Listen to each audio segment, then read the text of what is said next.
अब से 24 घंटे के अंदर यह जबरदस्त जो चक्रवाती तूफान है बिपरजॉय, यह तटीय इलाकों से टकरा जाएगा। उसके बाद इसकी स्पीड कम हो सकती है, रफ्तार कम हो सकती है, यह कमजोर पड़ सकता है, लेकिन रफ्तार बहुत जबरदस्त होगी जब यह टकराएगा।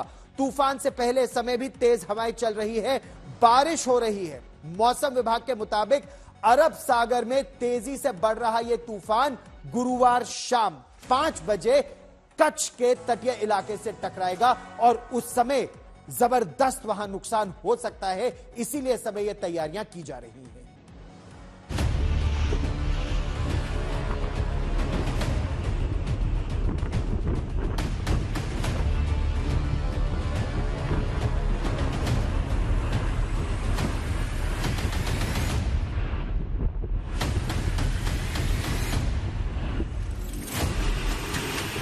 समंदर का शोर सावधान कर रहा है। अरब सागर के तेवर दहशत में डाल रहे हैं। हवाओं की रफ्तार डरा रही है। खतरा कोई छोटा मोटा नहीं, चंद घंटों बाद इसी जगह से बिपरजॉय टकराने वाला है। मुंबई से गुजरात तक समंदर की ऊंची ऊंची लहरें महातूफान का ट्रेलर दिखा रही हैं। इसलिए 15 तारीख तक पूरा जो समुद्र का इलाका है नॉर्थ ईस्ट अरेबियन सी और इसके आसपास तो ईस्ट सेंट्रल अरेबियन सी डिस्टर्ब रहेगा। हाई वेव कंडीशंस डेवलप हो सकता है, जैसे 10 से 14 मीटर वेव डीप सी में डेवलप हो सकता है। हमने 14 तारीख से heavy to very heavy rainfall और कहाँ कहाँ एक्सट्रीमली हेवी रेनफॉल हो सकता है, मगर 15 तारीख से सबसे ज़्यादा बारिश होगा और कुछ जगह पे हेवी टू वेरी हेवी के साथ साथ एक्सट्रीमली हेवी रेनफॉल होगा, यानी 20 से 25 सेंटीमीटर रेनफॉल भी हो सकता है। बिपरजॉय की चाल पर हर किसी की पैनी नजरें हैं। प्रशासन और आपदा प्रबंधन से जुड़ी एजेंसियां ड्रोन की मदद से एक एक तस्वीर कैद कर रही हैं, ताकि तूफान की आहट वक्त से पहले सुनाई दे सके, ताकि कोई जिंदगी तूफान की चपेट में न आए। गुजरात के मांडवी की तस्वीरें देखिए। बिपरजॉय जिस जगह से टकराने वाला है, जहां पे लैंडफॉल होने वाली है, उसी जखाऊ पोर्ट पर हम मौजूद है। ग्राउंड जीरो से आज तक की ये कवरेज है, एक्सक्लूसिव कवरेज है, जहां पे जो बिपरजॉय साइक्लोन है वो यहाँ पे 15 तारीख की दोपहर में टकराने वाला है। यहाँ पे आप देख सकते हैं जो समुंदर है, ये जखाऊ पोर्ट का समुद्री खाड़ी का इलाका है, जहाँ से अक्सर मछुआरे अपनी बोट को लेकर जाते हैं, लेकिन अब जो नाव है उसे यहाँ पे आप देख सकते हैं जो पोर्ट की जेटी बनी हुई है वहां पे लगा दिया गया है। द्वारका में समंदर में 2 दिन से ऊंची ऊंची हिलोरें उठ रही हैं। ये लहरें खतरे का अलार्म बजा रही हैं। समंदर का पानी काफी ऊपर बने मंदिर की सीढ़ियों को चूम रहा है।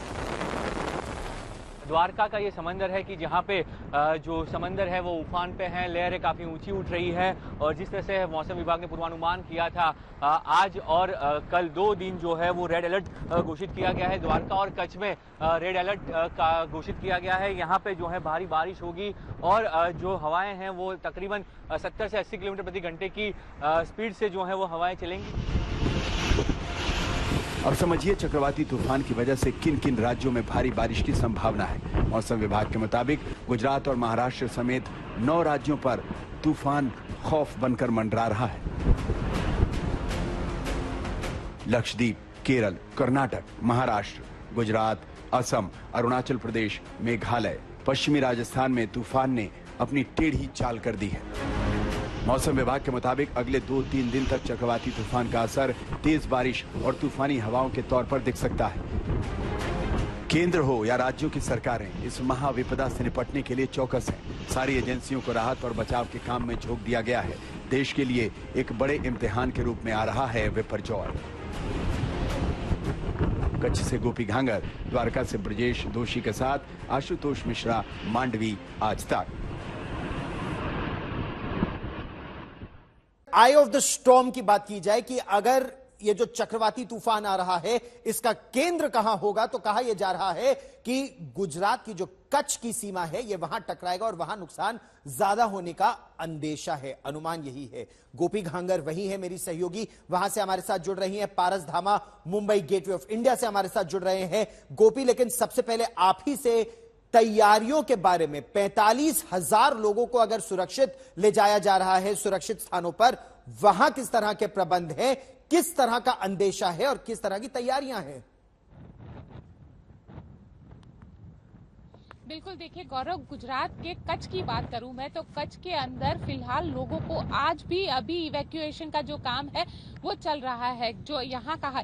मैं आपको दिखाती हूँ, सामने जो इलाका आप देख रहे हैं, यहाँ पे मांडवी पोर्ट से ये सामने वाला जो इलाका दिख रहा है, सारे फिशरमैन यहाँ पे रहते हैं और सारे फिशरमैन जो समुद्र के अंदर हमेशा आते जाते रहते हैं, वही जो अच्छे तरवैये माने जाते हैं फिशरमैन, अब उन्हें भी डर लग रहा है। उन्हें भी यहाँ से एनडीआरएफ की जो टीमें हैं वो रेस्क्यू करके दूसरी सुरक्षित स्थानों पर लेकर गई। उनका कहना है कि पहली बार हमने देखा है कि इस तरीके से जो समुंदर है वो इस तरीके से उफान पर है कि उसका अंदाजा लगा पाना मुश्किल साबित हो रहा है। तो अब जो मछुआरे यहाँ पे आखिरी में, सबसे आखिरी में यहाँ पे जो स्थानीय लोगों को बाहर निकाला गया, उसके बाद जो मछुआरे यहाँ पर थे, अब उन लोगों को भी सुरक्षित स्थानों पर पहुंचा दिया गया है। साथ ही अगर बात करूं मैं आपको, तो जखाऊ से ये टकराएगा। जहां पे इस वक्त हम मौजूद है, ये मांडवी का पोर्ट है और मांडवी के पोर्ट से लेकर जो पाकिस्तान का कराची है उसके बीच साइक्लोन लैंडफॉल करने वाला है। उसकी जो आंख है वो वहां पे टकराएगी, लेकिन ये पूरा इलाका सबसे ज्यादा प्रभावित होगा क्योंकि साइक्लोन की आंख के साथ साथ जो पूरा साइक्लोन का इलाका रहता है ये उसमें से एक इलाका है।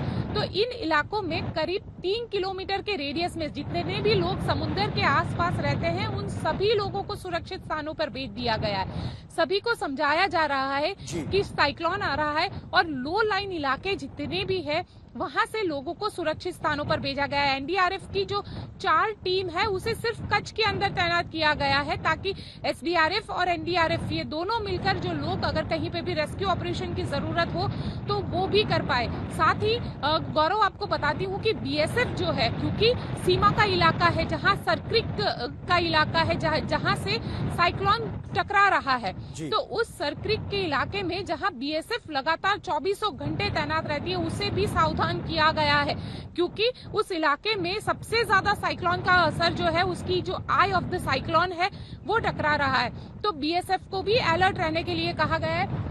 साथ ही यहाँ का पूरा जो इलाका है जहाँ पे मांडवी से लेकर कच्छ के पाकिस्तान के कराची तक का पूरा इलाका है वो जहाँ पे भारतीय सीमा आती है। हालांकि एक साइक्लोन के बीच में भी एक बात हम बताना चाहेंगे हमारे दर्शकों को कि साइक्लोन जो है वो जखाऊ से सरक्रिक की ओर वहां पे लैंडफॉल होना है। अब सरक्रिक का जो इलाका है ये दलदलीय इलाका है जहां पे भारत की सीमा आती है जो भारत पाकिस्तान को जोड़ती है। और आप रहिए मेरे साथ, हम आपको मुंबई भी लिए चलते हैं। गेटवे ऑफ इंडिया पर इस समय मौजूद है पारस धामा। पारस, कल तक तो लोग ये कह रहे थे कि वो समुद्र का मजा लेने के लिए समुद्र तट पर आए हैं, लेकिन अब सचेत सभी को किया जा रहा है कि अगले 24 घंटे समुद्र तट से दूर रहा जाए। लेकिन क्या इवैक्यूएशन की आवश्यकता वहां भी पड़ेगी?